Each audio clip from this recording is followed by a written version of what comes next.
Dahan-dahan kong tinama mga pagkakamali. Minsan na rin nawalan ng gana ng dahil sa hapde ng karanasan. At nais ko na mabatid na ang kalayaan ay nasa kalangitan lang din. Para saan mo ba ang aking desisyon kung di na mahanap ang tamang direksyon?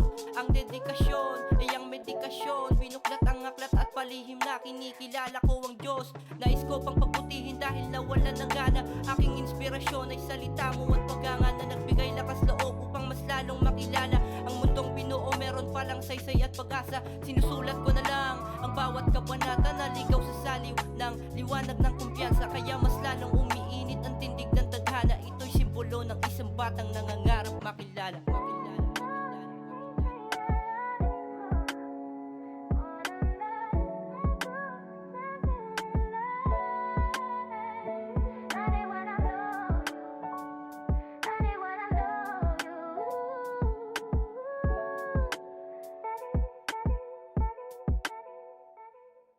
Gayon na siguro ang pagkakataon, ilabas talento na tinago sa loob. Tinuturing kong buhay na kwento to hanggang ngayon. Tanging kaibigan ng nakikinig, layong maiparating sa sanlibutan ng aking galing. Maintindihan mo rin sana ang nais kong iparating.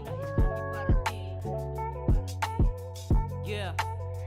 Namatay at muling nabuhay ang Diyos Ama. Tinatinadhana na maintindihan ko na. Salamat sa iyong tiwala at ikaw na ang bahala sa aking buhay. Nahiram ko sobra na ay ibabalik ko na. Pero parang kulang pa mga nagawa kong kanta. Sinubok ng kapalaran kaya mali ay itatama. Ipagpatawad sana kung sakaling nagkasala. Alay ko ang buhay ko at musikang ginagawa sa iyo Ama.